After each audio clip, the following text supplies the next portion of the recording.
feel like the semester is closing to an end? It's kind of crazy, isn't it?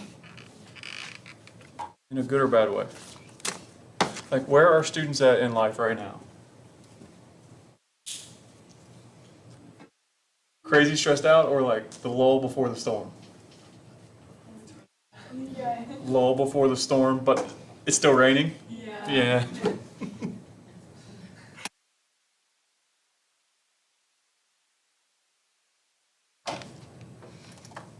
All right, well, let's get started. So just a reminder, so one, in your notes on Canvas, I apologize, we're kind of split between two. I'll let you know when to switch over to make sure as we go through. So if you haven't downloaded both parts, you may want to go ahead and do that now while we just kind of intro. On Friday, we will have our first set of debates taking place. So you guys will be presenting, I'll be sitting there. One of the things that I want to kind of make sure that we know before we go into time, because we won't spend a lot of time, we're going to do two things. One, everyone is required to participate in the discussion following the presentation. So everyone must ask at least 2 questions throughout all of the presentations. And they must be halfway decent questions. They can't just be like really simple, like tell me about this. I want us to kind of think in those ways. So we're going to challenge you to do that. Second, for those of you who are presenting on Friday, the assignment is open. It doesn't matter, but what I would prefer, and it's usually easier, if whoever's presenting on that day can just upload their PowerPoint into the assignment. That way I can download it here on the computer and have everything ready to set up. So there's no due date per se, just upload it right before class, right before you're ready to present. That way I can just have them downloaded and it'll make our class move much smoother as we go through. Any questions before we get started? I will note I've had several questions from people emailing, kind of asking about the assignment, so continue to do those as you continue to progress. And we'll finish the semester Monday and Wednesday of next week with the same thing. And then our final is Saturday, 9 a.m. I believe. I looked it up yesterday and wrote it in my calendar. 9 a.m. On Saturday. All right, awesome. Okay, so today we're finishing up class, and kind of the purpose of today's lecture is to show us kind of the history of what kind of genetics went through. So we're going to talk a little bit about very specific genes. The second purpose is to tell you kind of where we are now, and then I think the third purpose of class is to tell you, I think, where my personal experience thinks the field is going. So we were here on this slide right before we kind of jumped into this, and this slide, the primary takeaway that we left with this slide is like exercise performance, in this case on the endurance side of things, is polygenetic. And we can see that just from all of the numerous things in the flow chart here that shows that would potentially impact exercise or endurance running performance. The second key takeaway that we talked about is at least the way that the leaders in the field of endurance performance look at this is they really look at 2 primary traits for understanding what genes are related to these. And these 2 traits are, one, your VO2 max that is just what we would call inherent, right? Or the VO2 max that you're kind of born with without training. The second is the VO2 max percentage that you see improvement following training. So there's the inherent, or what you're born with, and then 2, there's how you respond to exercise. And so we're going to keep that in mind as we move through. Those are our key takeaways. And when we look at the history of this, when I was in graduate school, and I remember we had a seminar that was on this, the next slide here, but the idea of like, can we identify genes? Because kind of this underlying part of the lecture series here has been talking about, can we predict sports performance? Or are there companies that can personalize exercise programs, and how does that work? And one of the things that people believed is there was a paper that was published in 2010 that highlighted they identified one gene that seemed to be really important for endurance performance. Before I move on, I want to ask, I want to hear, let's get 3 suggestions of what gene or protein might be important for endurance performance?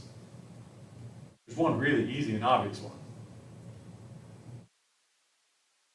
What do you think? What's a gene that we learned in the last unit that is really important for endurance performance?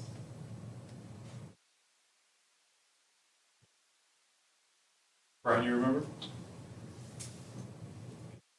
It has to do with mitochondria. Nathan, you remember? This is the part where everyone looks like, please don't call me. PGC1 alpha, that would be a really obvious one, right? Let me get some nodding of the heads of the discussion, like, oh yeah, I remember. PGC1 alpha, the first phrase that should come to your mind, we're going to instill it like mitochondria, the power system. So PGC1 alpha is the... Reagan looks like she's about to say it. I was not. The master regulator of mitochondrial biogenesis. That's kind of our takeaway. So that may be, like that could be a gene that's associated with it. Maybe there's some antioxidant genes that we learned in those pathways that, I could maybe see that would be important. Maybe NADPH oxidase, right? We learned that that's the generator of reactive oxygen species, which can be a strong signal. Well, if I'm telling you the truth, it's none of those. The gene that the association analysis came up with is the ACE gene, where ACE stands for the angiotensin converting enzyme. So ACE gene is the angiotensin converting enzyme.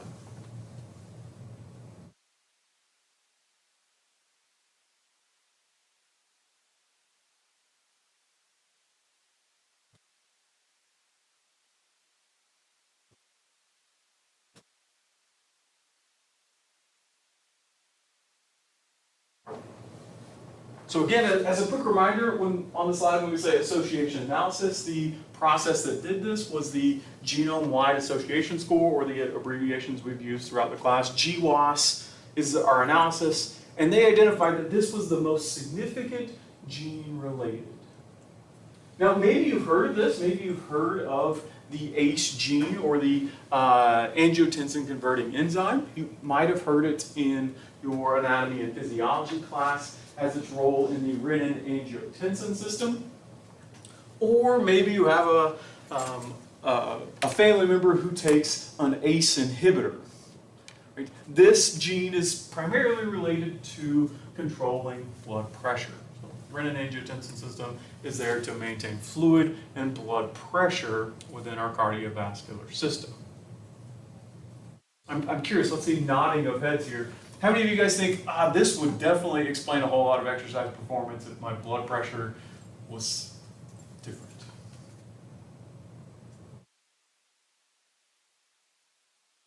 So I'm getting nodding of heads, I'm not getting no nodding of heads, I'm getting lots of weird to the leg. Doesn't seem like that would be super obvious, does it? Like something that potentially controls blood pressure as being a major driver of if you're really good at running fast for a long time. And in my case, I'm there. Like is there a link? Sure, I can see blood pressure, delivery of blood to skeletal muscle, delivery of your cardiac output all over the system is definitely important for exercise performance. And so it's odd that this one gene potentially explains this. And so they found a SNP, again, just a reminder from our previous lecture, a single nucleotide polymorphism, aka a change in one letter. So our SNP is that change in one letter. And they identified it as, again, we can see a homozygous of two I's, a homozygous of a D, and a heterozygous of an ID, to kind of put into the words, looking at those alleles and all the definitions that we talked about in the first part of this unit. And if we kind of look at this, they identify this idea that if you had a copy of the D variation, so what they call the SNP that they use the D to identify, that you had a larger increase in left ventricular mass, and therefore potentially improvements in exercise performance. And at least from a physiology perspective, now we have a connection, so a biochemistry view, I can see how that would make sense. If some reason you get a larger left ventricle, you can pump more blood improves cardiac output, improves stroke volume, improves exercise performance. And so a major shift went to understanding how this gene works. And I will tell you that they did all kinds of different studies. This is a kind of a second idea looking at this ACE gene. Same idea with our figure here, our ACE polymorphism in exercise, and looking at the idea of how frequent this polymorphism is found in individuals that do specific events. And so you can see here they did looking at British mountaineer climbers, aka individuals who would in theory be relatively endurance trained for this, and then kind of controls that didn't do anything. And they looked at the improvement in repetitive elbow flexion. I will note that this seems like a really odd exercise to do from an exercise physiology standpoint if we're trying to link genes that are related to endurance exercise performance, right? Everyone agree that that doesn't seem like something that would be, like, we would use like running on a treadmill would be like the obvious. But no, they did this because it's a really simple movement that there is probably very little training on, so they could really look at the response to training using this very simple movement and kind of taking out some of that, like if we jump back to here, taking out a whole bunch of that efficiency standpoint here and just focusing on the other drivers of endurance performance. So some of the biomechanics side of things to kind of understand this. And again, what we can kind of see and take away if we want to kind of write into our notes here is that they kind of identified that, sure, the individuals with the D allele seemed to do better. But the more science revealed, again, they kind of looked at, and if we want to highlight, here's the part that kind of took a lot of their wind out of their sails, is that one of their figures then showed that the D allele, the increase in duration of flexion, aka how long they could go, didn't really improve. So if we're taking notes, this is the exact opposite of what the previous study had shown or tried to identify this ACE gene.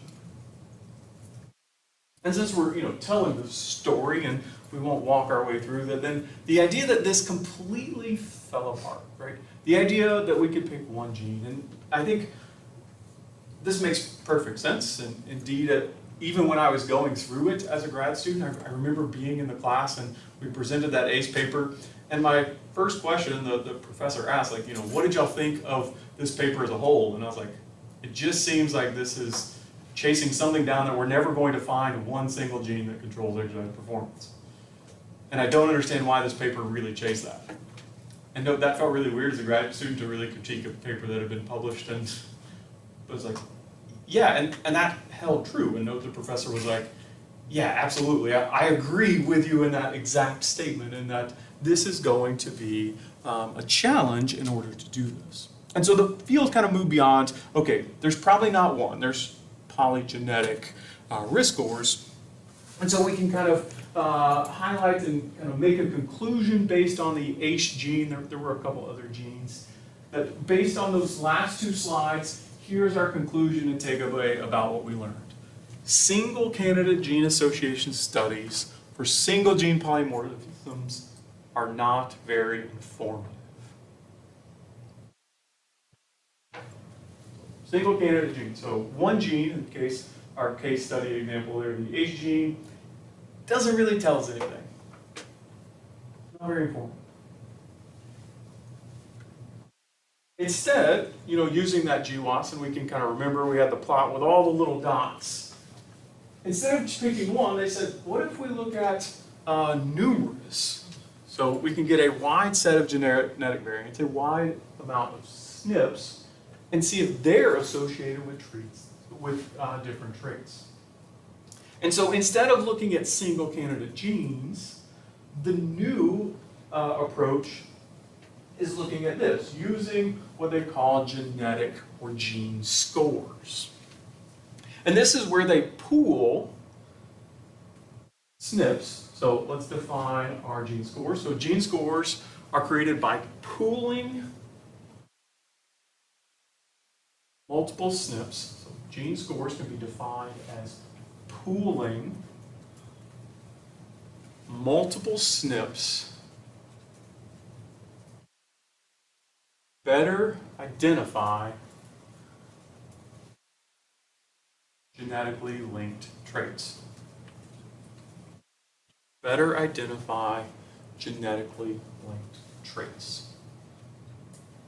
Pool SNPs to better identify genetic traits.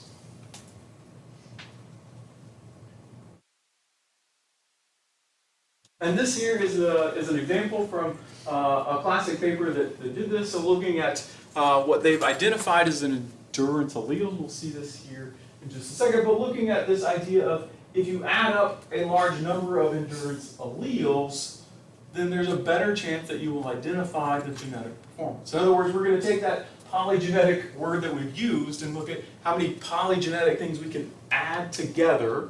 Or again, in our definition, we said pooling, so we're going to add them together in order to understand gene scores. And again, this is kind of the example here that comes out of that classic paper of looking at multiple genes. And note some of these actually make sense. So we have our H gene that was kind of originally reported. We also see things like NRF2. Note in our last unit we briefly highlighted that this is a transcription, that PGC1 alpha is a transcription factor. This relates to antioxidants, and we will also be seeing this compound or this set of genes in one of our discussions for its effect on exercise performance.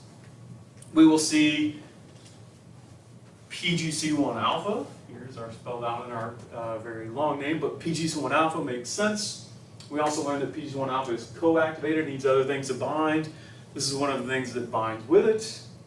We also learned HIF1 alpha in our last unit, that this is our hypoxia-inducible factors. And so when we begin to combine multiple genes, one, that two things are beneficial in that we start to see genes that make sense, and two, we start to kind of get a better prediction.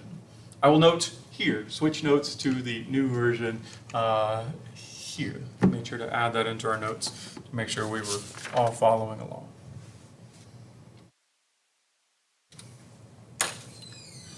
And so with that, we were able to get a better prediction.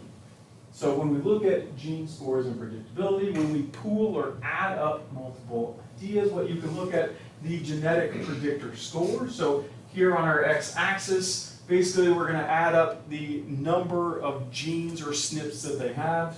Again, starting at the lowest number of SNPs that an individual would have, moving up to the highest, so 26 to 36 when you add them all together. And then on our y-axis, this is our increase in aerobic capacity or increase in VO2 max. And what we can see is a beautiful correlation here. And for those who have taken research methods or are in, like these dots lie very closely to this line of best fit, which tells us that in science we would say this is a very strong correlation. That when we add up our SNPs, we get a very much higher understanding of VO2 max improvement. If we're just kind of spelling out what that graph means. And if we kind of look here, we can see this is kind of that graph then broken out. The ideas of how many individuals have a certain number. So this would have less than 9, 10 to 11, all the way up to more than 19 SNPs that were associated with endurance performance. Again, similar to the video we saw with the mosquitoes in the last class. And our genetic predictor score, the idea that the response, if you have more genes, the response is much higher. I will say that this data maybe suggests to you that we're very good at then getting a relatively good prediction, especially now if we start to add in more and more genes as we start to improve.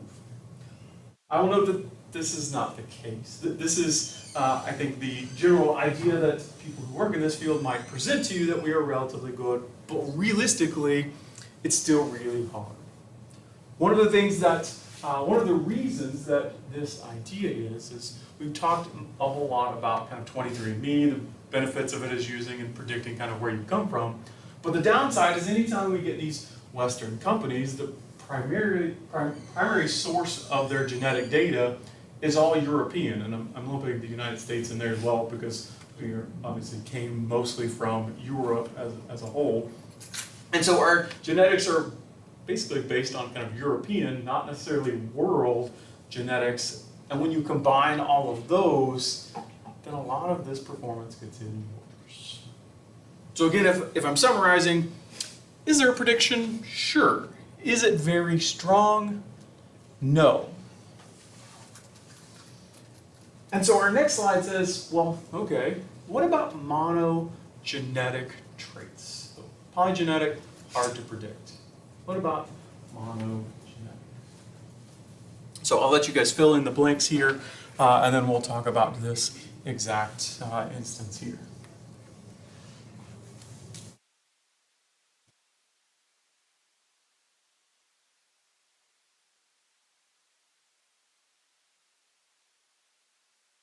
So again, to revisit the technical word that we've defined previously, monogenetic meaning, is there one gene that really has a dominant effect on the phenotype of the individual or the trait per se? And there's this individual, so Mantiranta, that's as close as we can get to. We're going to go with Arrow for the rest of the slide here. He Scandinavian, so you can see he was extremely well decorated as an athlete. A 3-time Olympic gold medalist in cross-country skiing. Again, one of the most difficult endurance activities because it involves every single muscle. So the idea of using what's the exercise equipment? The elliptical, absolutely. So yeah, so they've identified before, not later now, they used his family, kind of using the linkage analysis that we talked about previously to identify that his family carries a rare mutation in the erythropoietin receptor gene in a change in one letter, which results in a shortened EPO receptor mRNA or messenger RNA, and it causes an overproduction of red blood cells. So again, just a quick reminder for those who don't follow blood doping, this is basically genetic blood doping. Erythropoietin is the molecule that is responsible for generating red blood cells within our body. In this case, our receptor is slightly mutated, which then causes the production of more red blood cells.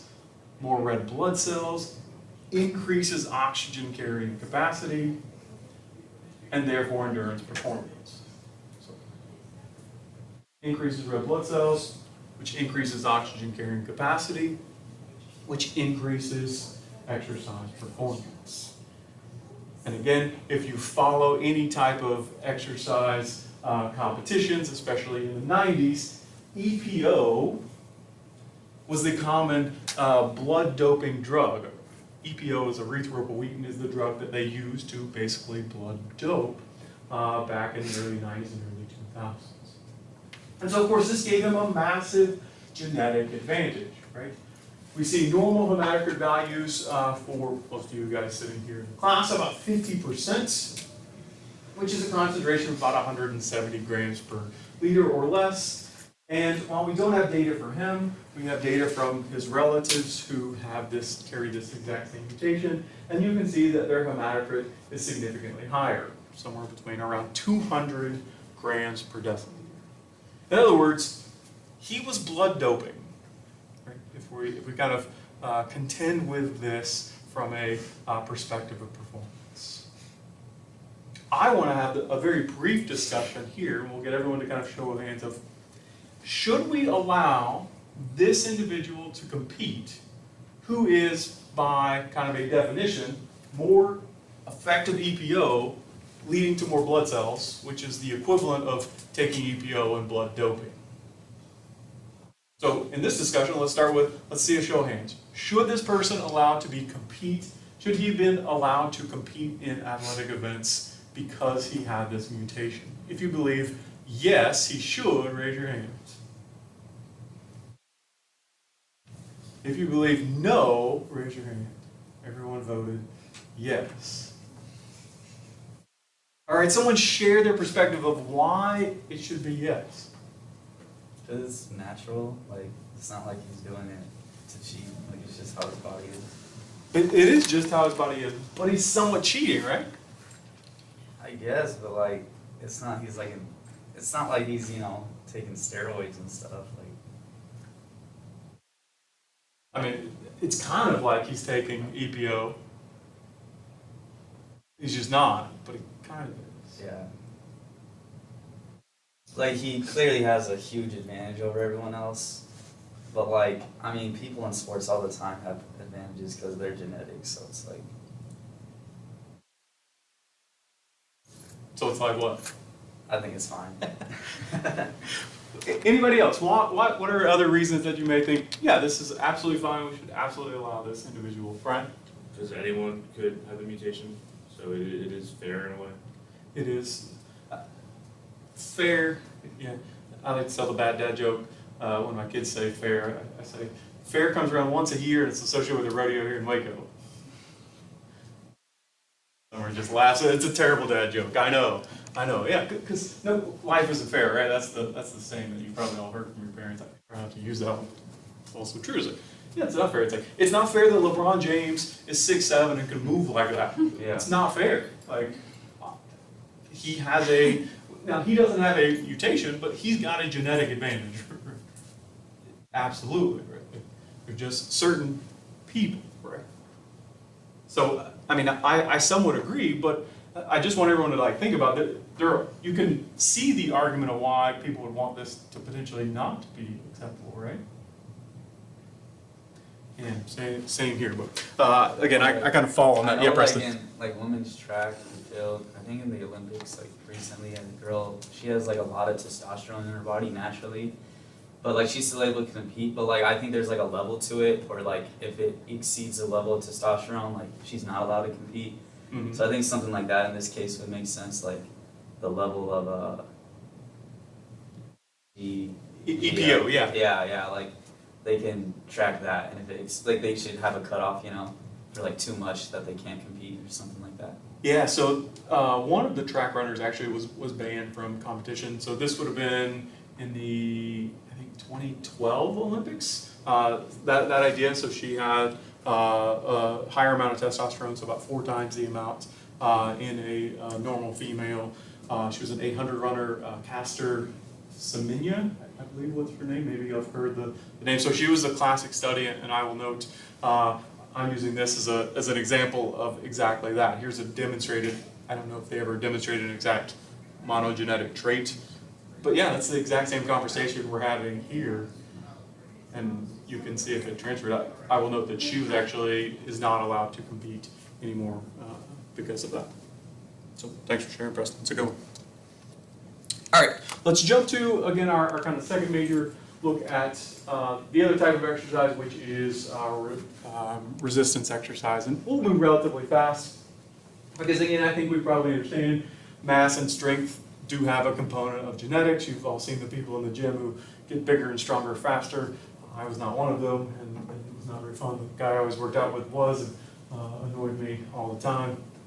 And again, same idea that we saw in the endurance training is the reason these are polygenetic is because they have a wide range in things that are important in how these traits function. These are polygenetic, multi-genes, muscle fiber portions, CSA, satellite cells, again, neuromuscular activation, etc. All of these play into this, and you can see the map really just highlights that there's going to be, again, a lot of genes. I will note you can see here at the bottom, similar to the ACE gene, there was a similar gene responsible for endurance or resistance exercise.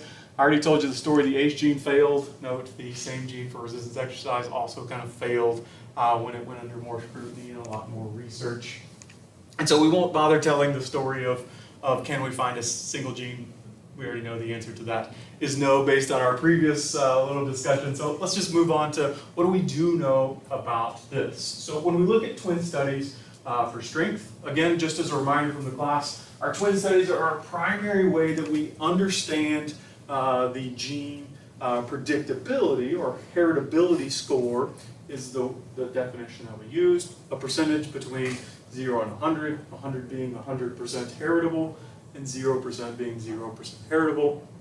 And we use, again, the complement of monozygotic or identical twins, dizygotic or fraternal twins who are not genetically identical. We plot that line of best fit and understand kind of how close the lines are on the line of best fit.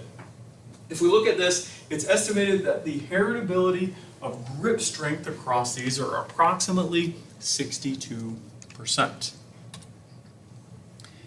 Again, there's been other studies for beyond just grip strength. Note for those who are kind of moving on, grip strength is a common clinical measure because it's really easy. You just have them grab onto something. It's not where we get a lot of data, but I think for most students and for most people interested in athletics, grip strength tells us basically nothing that we really want to know. So this slide is kind of looking at other types of strength that would be more related to athletic performance, so static strength, dynamic strength, such as isokinetic, concentric, or eccentric contractions, and or power. And note, you can see, one, there's a large variability among studies that kind of give us this idea. And again, as we kind of think about, we'll see in a future slide, but roughly if we take average, it's about 50% for strength, and we'll see that here. So these are numbers that I want you to memorize and kind of know and then understand. We're going to talk about the understanding of why these numbers are what they are. So add those to your notes and then we'll talk about them.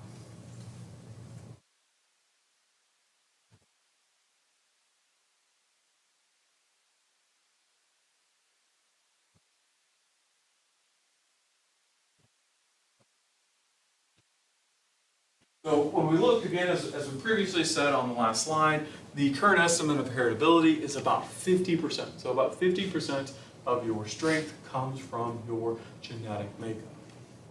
I think the next part is what I find somewhat interesting, is that muscle mass or muscle size is much higher on the heritability score. So we see a range anywhere between 60 to 90% of your muscle mass is heritable, which I find that somewhat fascinating. So if we're kind of putting these in categories, we would say muscle mass is an extremely highly heritable trait. Everyone sees that those numbers make that conclusion make sense. Let's tell you the reason in the biochemistry or the cellular reason of why this occurs. So when we talked about responses to resistance exercise, we talked about two ways that you basically get bigger. They are hypertrophy and, as a class, hypertrophy and louder. Hyperplasia. Who recalls the definition of hyperplasia? Carter? More cells. So making more muscle fibers, absolutely. And if we recall, the takeaway from that part of the lecture was that, does hyperplasia exist? Maybe. But what I kind of told you to remember was, in general, for the normal population, hyperplasia contributes minimally. That was kind of our safest statement to say. It's not yes or no, but let's go with it contributes minimally. In other words, you add more muscle fibers pretty minimally throughout your lifetime. In other words, if my muscle mass, which is determined by how many muscle fibers I have, and if I don't have a way through exercise to increase the number of muscle fibers, well then how is the number of muscle fibers determined? The number of muscle fibers is determined genetically. So again, if we want to kind of summarize that, something you're going to have in your notes to make sure that you remember, is that muscle mass is incredibly heritable. Muscle mass is incredibly heritable because the number of muscle fibers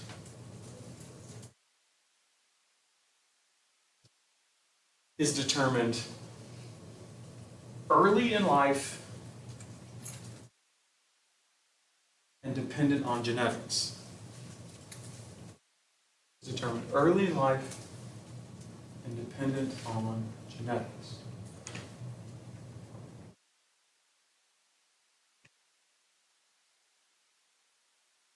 add, and because hyperplasia contributes minimally, so our fiber number is set. Hyperplasia contributes minimally, and our fiber number is set.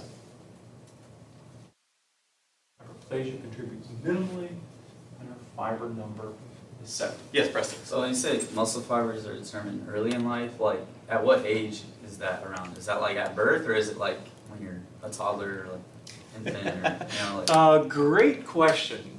We've actually been having this exact discussion in my lab because we're writing grants in pediatric cancer, and many people believe it's very early in mice, less than 21 days, but there's some data that suggests it's up to 50 days in a mouse. And so, one, if I tell you we don't really know in a mouse, I'm going to tell you it's really hard to know in a human from a scientific perspective. But if I had to just kind of make an educated guess on what I would think, it's probably relatively early on, probably before the age of 5. Yeah, so very early, and I wouldn't be surprised if it was earlier than that. Yeah, so it's set pretty early and somewhat predetermined. Yeah, so highly genetically dependent as we. And then our third, when we look at the components of exercise and resistant exercise, we kind of looked at 3 things: size, strength, and then we also had the neuromuscular component. The idea that when you get stronger, a large part of that is the neuromuscular, like learning how to kind of lift the weights, and that's those neuromuscular adaptations. And there's just a giant question mark here of we don't really know what this looks like, and as far as I'm aware, there's no scientific research trying to understand this. I will note that one of the leaders in the field, we're going to talk about Claude Bouchard in a little bit, but another leader in the field, Dr. Timothy Lightfoot, he actually did a whole lot of research on the genetics of exercise performance, and a large amount of his research actually went to the brain and understanding that differences in the brain kind of drove motivation and ideas about what, like we think about endurance exercises, some people who get a runner's high, if you would, so that they get an endorphin boost from running. I am not one of those. Maybe some of you are. Carter, are you one of those? Do you? Yeah. So there definitely is again, when we think about extracting out some of this, it's not just within our muscles per se, but there's also the brain is going to be really important in driving some of these adaptations as well. Again, as I highlighted, we do have one SNP that was there that was previously prevented. It is the ACT-in3 gene. So this is an actin binding protein. Note from a biochemistry perspective, this makes sense. Actin being a contractile protein within the sarcomere, so this protein contributes to that. We'll move relatively quickly through the data, but note that that as you can kind of see in the figures that that mutation causes a non-functional, which potentially makes it less important. And you can note that lots of endurance athletes had the adaptation, suggesting that it might be beneficial for resistance. Again, same story as our ACE gene, doesn't really add to the predictor. Are there monogenetic examples of this? Absolutely. So we highlight a protein that we've talked about in class before here. So myostatin, so just a reminder, myostatin is a protein that we say is a negative regulator of muscle mass. Myostatin is a negative regulator of muscle mass. So high myostatin, small muscles. No myostatin, gigantic muscles.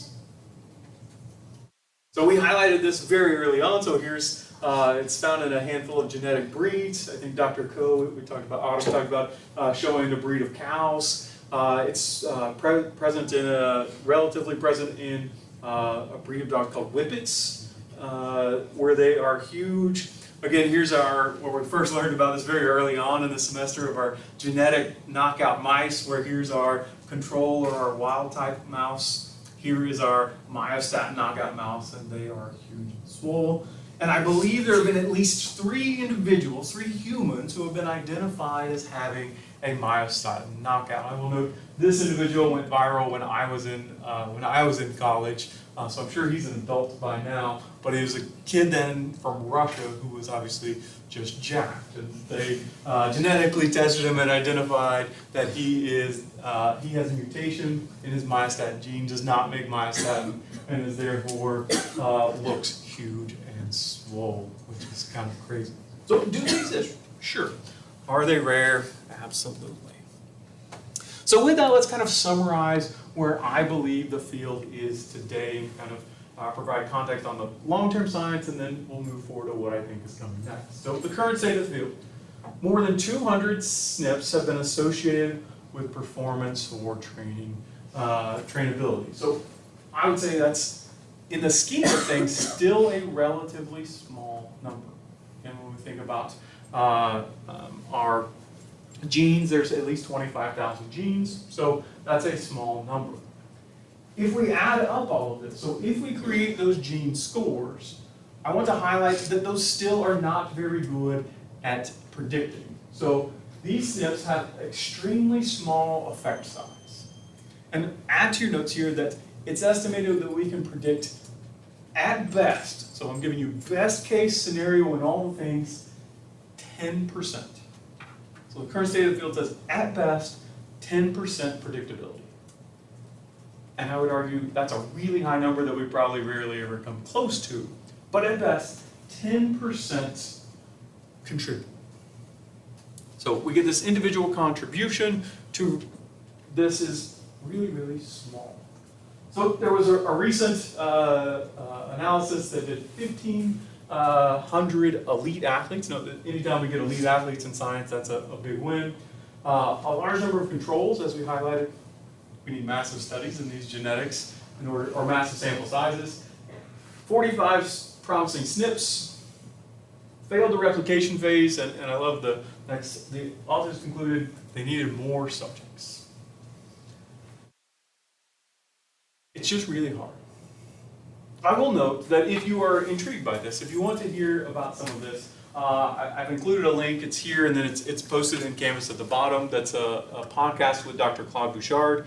He's the world's leading expert from LSU at exercise and heritability, and did almost all of the groundbreaking work. So if anyone is fascinated by exercise, you can go watch a podcast interview with him, kind of talking about what this, or kind of the field as a whole. It gives a nice history and tells you kind of where we think we're going. So again, before we move on, let's quickly summarize kind of what we've learned over the last 2 lectures. Is that most genetic traits are polygenetic.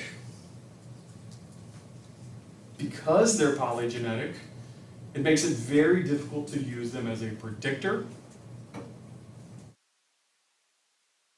And therefore, instead of saying more subjects are needed, we say more science is needed to understand that.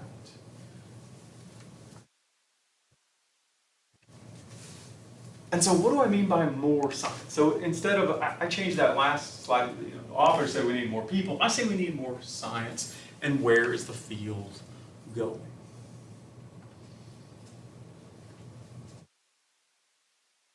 So as we look, the first sentence, genetics play an important role in exercise training and performance. Again, this was something that, we kind of used that fun slide at the beginning of lecture to prove, like, looking at all of the stars, LeBron James and Bronny James, like the 2 examples of, do genetics play a role? Absolutely they do. There's definitely a link there. We can't predict using genes and DNA.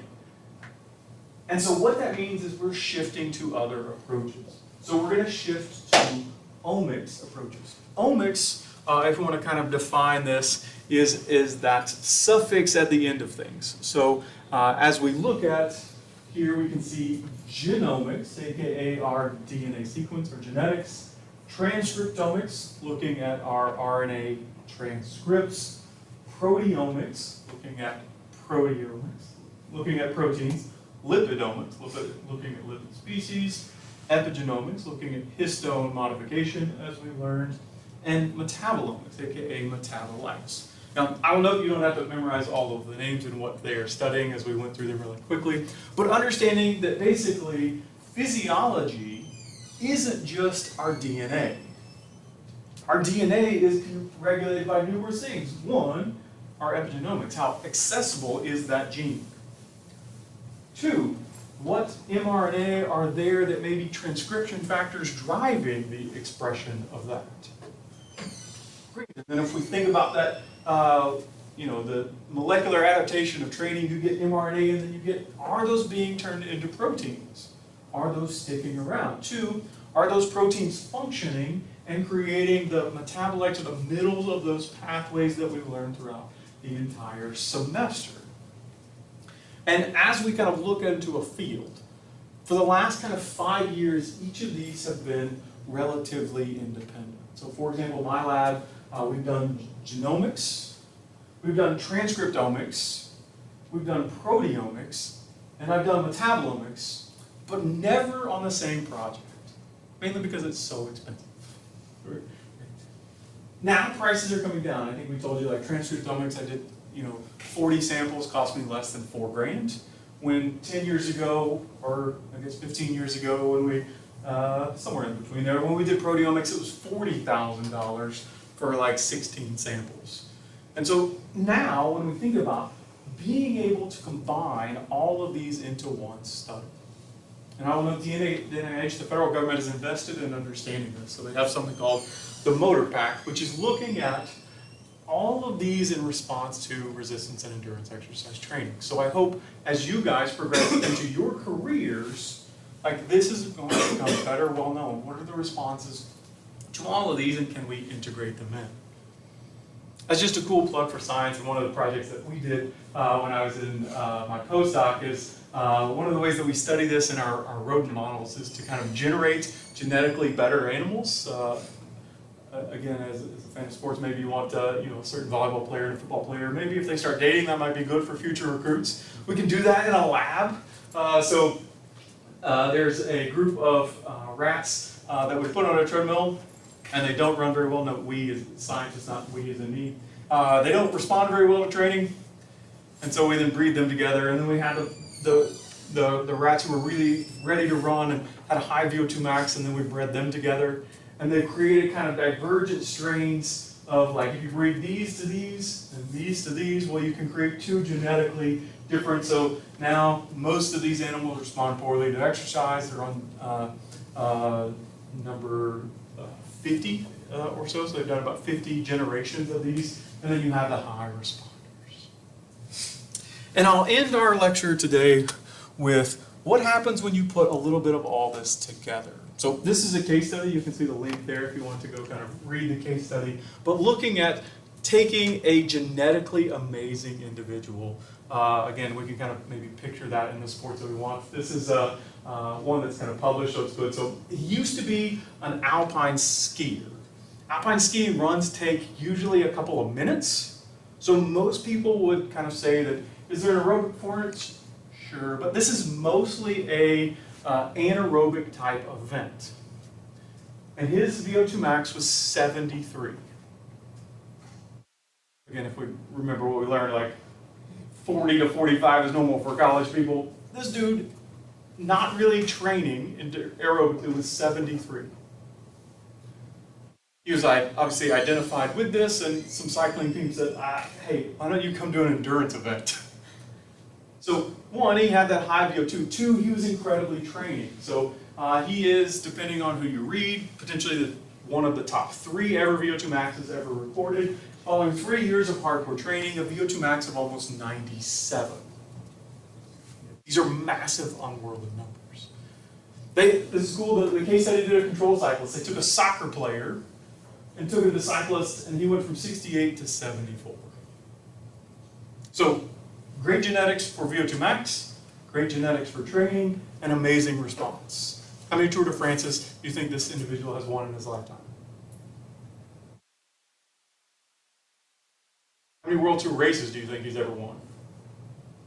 I assume everyone's heard of this guy, and he's taken over Lance Armstrong as the predominant person that we speak of when we talk about aerobic events.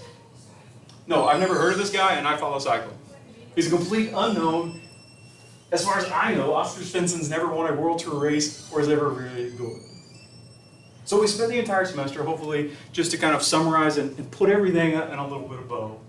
Of hopefully, what I want you guys to take out of the class is one, that like we can really understand and think about exercise in terms of what's going on in the cell.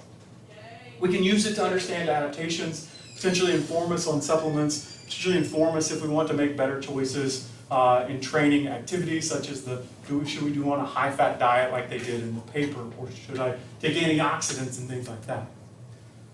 But as we look at this is a piece of the puzzle, and it's the reason that as an exercise physiology major, we have all kinds of classes, right? You can take, Dr. Meyer and take kind of the psychology of training. There's definitely an important part of that. There's the individual response. There's nutrition classes that we should take because those interlay here. There's the practical classes that say, I don't care what's going on in my cell, like